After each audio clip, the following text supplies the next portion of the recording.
আল্লাহ তাআলা হেদায়েতের রাস্তায় টানছে, শয়তান জাহান্নামের দিকে টানছে। ঘোষণা দেয়া হলো মক্কায়, মুহাম্মদের মাথা কেটে এনে দিলে এত এত স্বর্ণ মুদ্রা দেয়া হবে। ওমরে ফারুক রাজি হয়ে গেলেন, নাঙ্গা তলোয়ার নিয়ে বিশ্বনবীর মাথা কাটার জন্য ছুটলেন। নাউজুবিল্লাহ পড়বেন না? বনু জাহরা গোত্রের এক লোক বলে, আইনা ইয়া আমার, কই যাও? মুহাম্মদের মাথা কাটতে যাই। আরে মুহাম্মদের মাথা কাটতে যাও? তোমার বোন ফাতিমা বিনতে খাত্তাব আর তোমার বোন জামাই সাঈদ কদ সাবা, এরা তো ধর্ম ত্যাগ করে ফেলছে। এটা তো আমাদের ধর্ম ত্যাগ করে মুহাম্মাদের ফলোয়ার হয়ে গেছে। আগে ওমর ঘর সামলাও, পরে মুহাম্মাদের মাথা কাটতে যেও। ওমরে ফারুক অবাক হয়ে গেলেন, তলোয়ার নিয়ে বিশ্বনবীর দিকে না যে নিজের বাড়ির দিকে চলে গেলেন। বিশ্বনবীর আপন বোন ফাতিমা বিনতে খাত্তাব, বোন জামাই সাঈদ আর খাব্বাব রাদিয়াল্লাহু তাআলা আনহু তিনজন মিলে সূরা তাহা তেলাওয়াত করছিলেন। পড়েন সুবহানাল্লাহ। মক্কায় লুকিয়ে লুকিয়ে দাওয়াত হতো।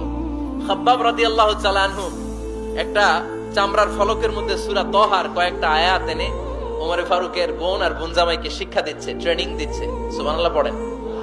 লুকিয়ে লুকিয়ে ওমর ফারুক যখন ঘরে চলে আসলেন, এরা তটস্থ হয়ে গেল। সাইয়েদনা খাব্বাব বিছানার তলায় লুকিয়ে গেলেন। ওমর ফারুক বললেন, দরজা খোলো। ফাতিমা বিনতে খাত্তাব দরজা খোলার পরে নির্মম ভাবে সাইয়েদনা ওমর রাদিয়াল্লাহু তাআলা আনহু বোনের গায়ে আঘাত শুরু করে দিল। বোন জামাইকে আহত করতে শুরু করলো আর বলতে শুরু করলো, তোরা পাগল হলি কেন? কি আছে ওই মুহাম্মাদের মধ্যে? কি জাদু নিয়ে এসেছে? সে যাই বলে লোকজন পাগল হয়ে যায়, সবাই তার উপর কালিমা পড়ে ঈমান এনে ফেলে। কি এমন জিনিস তোদের কাছে আছে যেটা দেখে মুহাম্মদকে তোরা ভালোবাসলি? কি আছে? কি পড়তেছিলি আমারে দেখা। ফাতেমা বলে, ইন্নাকা রিজসুন লা ইয়ামাসসুহু ইল্লাল মুতাহহারুন। ও আমার ভাই ওমর, তুমি নাপাক। তুমি কি? লা ইয়ামাসসুহু ইল্লাল মুতাহহারুন, পবিত্রতা অর্জন না করে এই কোরআন ধরা যায় না। সুবহানাল্লাহ পড়েন। ওমর ফারুক গোসল করে আসলেন, কারণ ধাক্কা তো আগে কয়েকটা খাইছে। কথা বুঝেন নাই বোধহয়? প্রথমে দোয়ার ধাক্কা, পরে কোন সূরা দিয়ে ধাক্কা? হাক্কা দিয়ে ধাক্কা। 3 নম্বরে এখন আরেকটা ধাক্কা খাবে। গোসল করে আসলেন।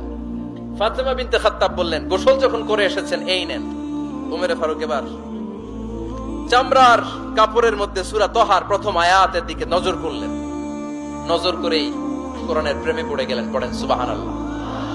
ওমর ফারুক পড়তে আরম্ভ করলেন, তাহা মা আনজালনা আলাইকাল কুরআনা লিতাশকা ইল্লা তাযকিরাতাল লিমান ইয়াখশা তানজিলাম মিম্মান খালাকাল আরদা ওয়াস সামাওয়াতিল উলা। সুবহানাল্লাহ পড়েন। উনি পড়তে আরম্ভ করলেন, তাহা মা আনজালনা আলাইকাল কুরআনা লিতাশকা, এই কোরআনকে আমি তোমাদের হতভাগ্য জাতি হিসেবে দুনিয়ায় থাকার জন্য পাঠাই নাই। এটা রব্বুল আলামিনের পক্ষ থেকে এসেছে